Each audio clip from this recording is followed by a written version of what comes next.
নমস্কার, আমি দীপান্বিতা আবারও একটি রেসিপি নিয়ে হাজির হলাম আপনাদের কাছে। আজকের রেসিপি চকলেট স্পঞ্জ কেক। এটি বানানোর জন্য একটি বাটি নিলাম, তাতে দুটো ডিমকে আমি ফাটিয়ে যোগ করলাম, তার বাটিটার মধ্যে রাখলাম। আমি ইয়াক সমেতি নিয়েছিলাম, অর্থাৎ কুসুম সমেতি আমি নিয়েছিলাম। তার মধ্যে দিলাম 2/3 কাপ পাউডার সুগার। একসঙ্গে প্রথমে নেবেন না, অল্প অল্প করে চিনিটা নেবেন এবং ডিমটার সঙ্গে মেশাতে থাকবেন। একসঙ্গে নিলে ফেটানোটা মুশকিল হয়ে যায়, তাই অল্প অল্প করে ওই পাউডার সুগারটা নিয়েছি এবং ডিমের সাথে মেশাতে থেকে গেছি। এইভাবে আমি আমার মিশ্রণটাকে তৈরি করে ফেললাম। একটা স্মুথ সিল্কি মিশ্রণ তৈরি হয়ে গেল।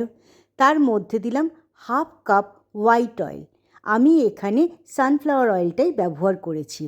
আবারও সেটিকে ভালোভাবে বিট করে নিলাম, অর্থাৎ তেলটিকে মিশ্রণের সাথে মিশিয়ে নিলাম।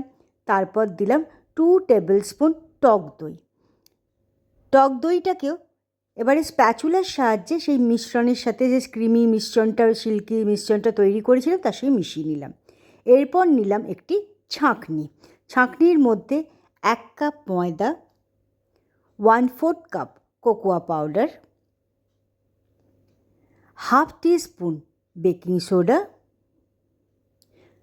আর 1 টিস্পুন বেকিং পাউডার, এগুলোকে দিয়ে, এবং 1 পিঞ্চ সল্টও দিয়েছিলাম।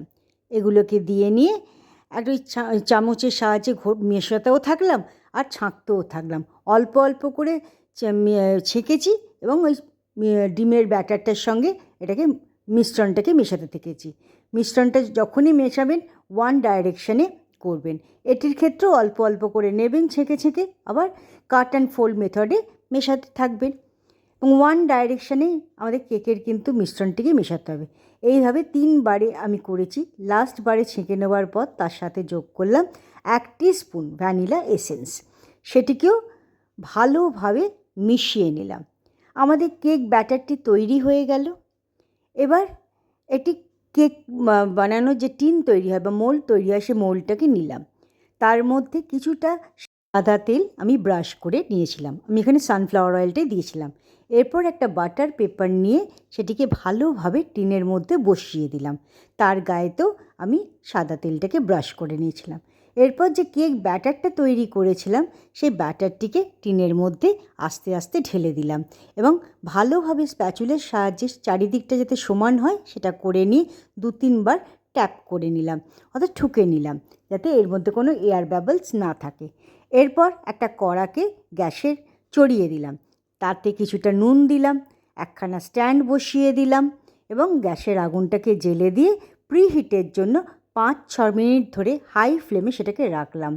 5-6 মিনিট প্রিহিট করে হওয়ার পর যে কেকের ব্যাটারটাকে রেডি করে রেখেছিলাম সেটিকে তার মধ্যে বসিয়ে দিয়ে ঢাকা দিয়ে দিলাম। প্রথম 5-6 মিনিট হাই ফ্লেমে এটিকে রাখবেন। তারপরে 30 থেকে 35 মিনিট লো ফ্লেমে কেকটিকে তৈরি হতে দেবেন। 30 থেকে 35 মিনিট বাদে ঢাকনাটিকে খুলে দেখে নেবেন আপনার কেকটি তৈরি হয়েছে কি না। এটি দেখার জন্য একটা টুথপিক নিয়েছি, সেটাকে কেকের মধ্যে দিয়ে যখন দেখলাম এর গায়ে কিছু ব্যাটারের কোনো চিহ্নই লেগে নেই, একদম শুকনো, তখন বুঝে গেলাম আমার কেকটা হয়ে গেছে। এরপর যখন ভালোভাবে পুরোটা ঠান্ডা হয়ে গেল, ঠান্ডা হয়ে যাবার পর ঢাকনাটাকে তুলে নিয়ে রুম টেম্পারেচারেই ঠান্ডা করবেন। কেকটাকে তুলে নিয়ে ডিমোল্ড করে ফেললাম। ডিমোল্ড করে তাকে ছোট ছোট করে টুকরো করে নিয়েছিলাম। আমাদের কেকটা কতখানি সফট স্পঞ্জি হয়েছে সেটা দেখে বুঝতেই পাচ্ছেন। কেকটা তৈরি হয়ে গেল।